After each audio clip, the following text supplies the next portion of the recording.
Well, good evening, everybody. Game Time Brian, otherwise known as the Mailman, coming to you post game. I was going to say live, but we're not live. Post game from my mama's basement after a 38-3 drubbing of the New England Patriots. That a lot of you trolls thought that we were going to lose. You were talking your smack. You were DMing me about Dak Prescott sucks. Talk to me now, especially you Eagles fans. Don't stop it with your shit talking. Congratulations, you eked by another win, and you're doing well as a 4-0 team, one of two 4-0 teams. Shout out to the Eagles, but you guys struggled and did everything you could to win against the New England Patriots, where we blew their doors off without our full complement of offensive linemen. It is what it is. Tyron Smith is out again, a.k.a. the missing man. It is what it is. We're used to it. Chuma Edoga, thank you for not getting Dak killed. But we win 38-3.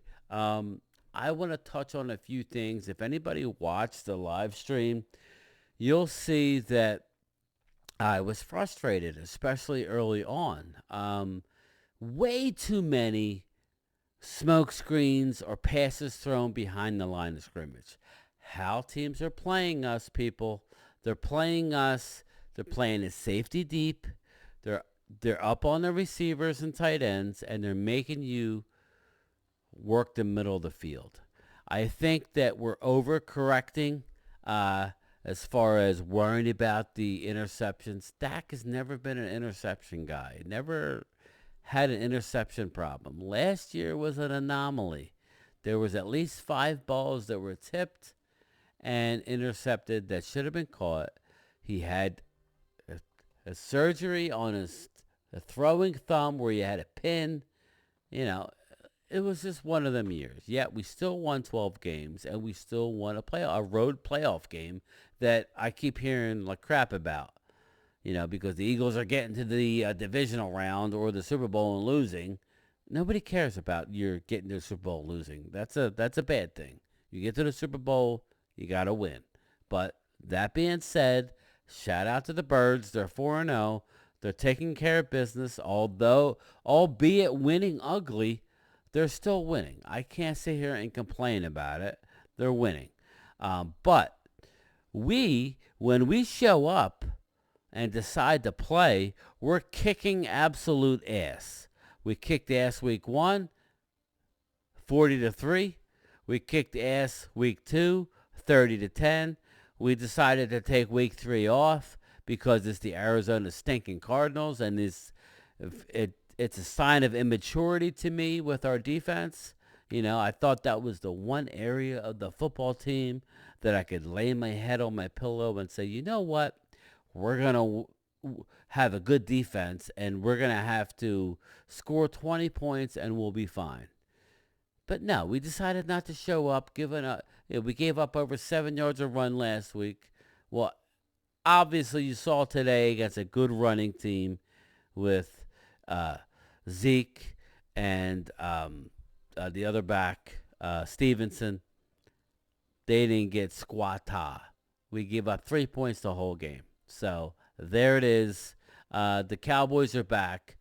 It sets us up for next week going into the 49ers, who are 4-0, one of two teams that are 4-0, the Eagles and the 49ers. 49ers rolled again today. 49ers won. Let me look at the score. Let me just check it out real quick.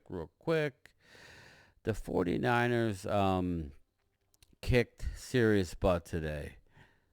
The final score of that game, I want to say it was 35-16. 35-16. This is going to be the first time that we're actually going to be an underdog in a game this year. I expected to be 4-0 going into this game, but we're not. We're 3-1, which is still very good.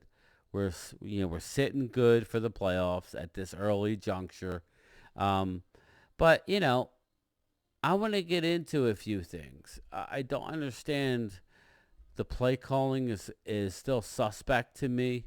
Um, I don't know why we're running Pollard as much as we are. I think we'd be better off doing what we did towards the end of the game. Mix it up. I want to see more of Hunter Lepke. I think we found our goal line back. I think Hunter Lepke needs to be the goal line back when it's not Pollard.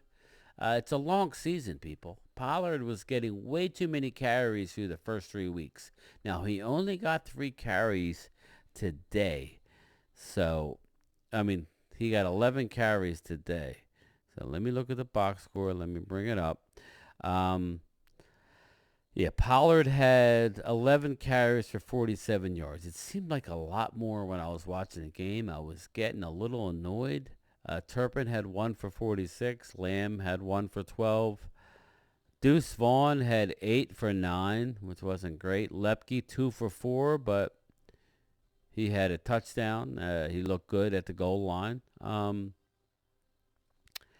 Dak Prescott was a 28 for 34, 261 yards and a touchdown. No INTs. I'll take it. I mean, I thought there was a lot of opportunity to throw the ball downfield. I didn't like some of the play calls in the first half. Didn't seem to matter. It'll matter against the better teams. It definitely will. Brandon Aubrey looked really good again.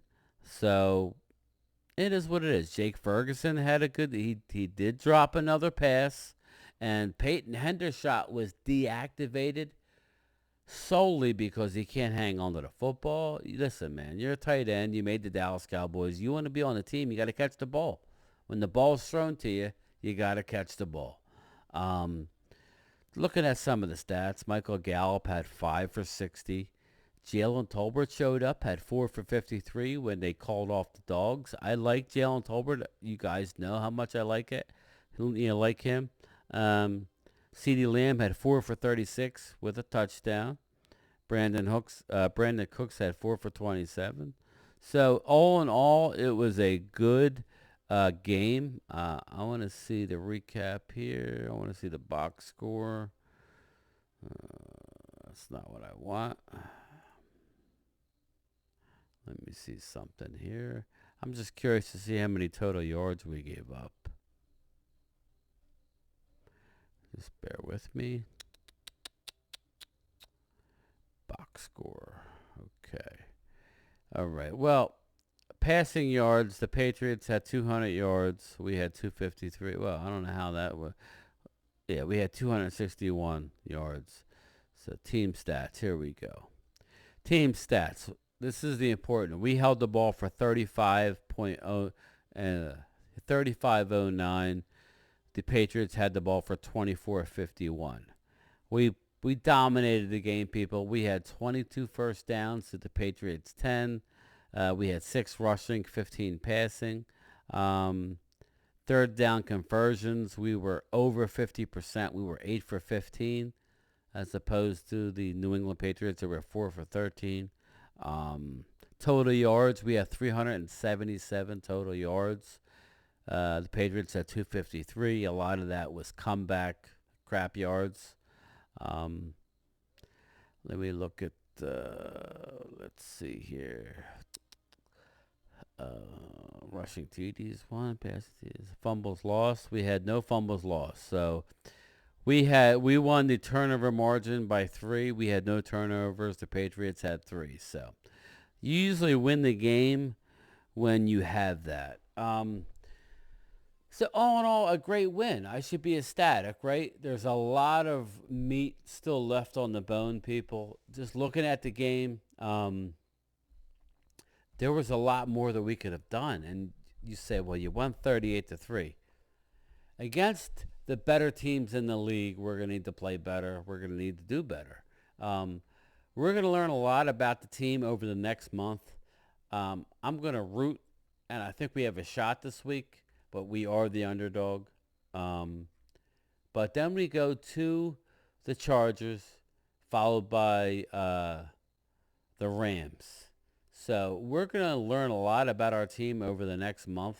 I think this is a very tricky part of the schedule. It's not our hardest part of the schedule. But if we can go into San Francisco and get a W, then we could be on a roll.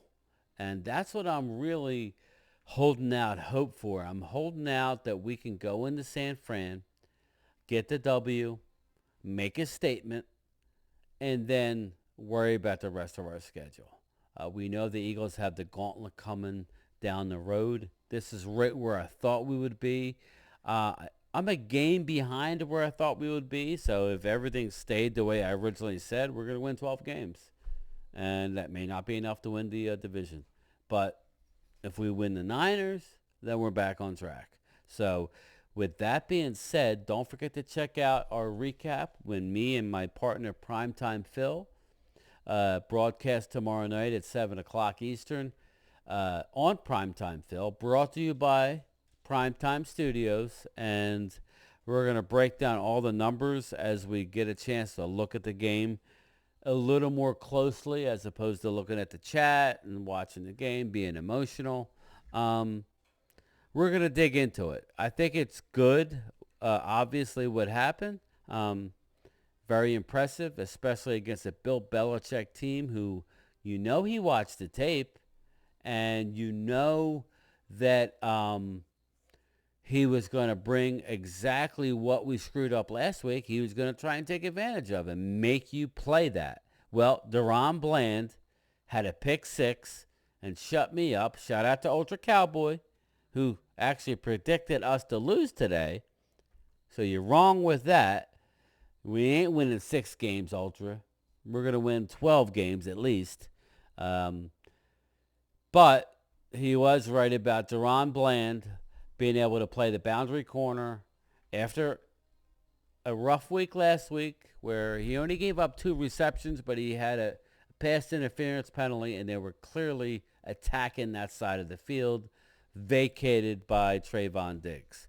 So, Ultra, good job. I think Bland can play the outside, a corner / boundary corner. Jordan Lewis is going to man the slot. We're good to go. I'm very happy from what I saw. But don't forget to check out tomorrow night. Me and Primetime break it all down on Primetime Phil. And I'll probably be streaming the Monday night game with Mark Holmes. Possibly. Usually that's what he wants to do. And we could talk all things Cowboys. And I'm happy. It wasn't perfect. Don't look at the score. We know what we saw. We know what we could improve upon. It wasn't perfect, but it was a Cowboy win convincingly, and we gave Bill Belichick that L, or that L, whatever one looks better on camera. I think it's that one. That L. All right? Game Time Brian, otherwise known as the Mailman, out. I will be back with my lunchtime chat tomorrow afternoon at 2:30 Eastern. With that being said, peace out. And one last thing. How about them Cowboys? Yeah!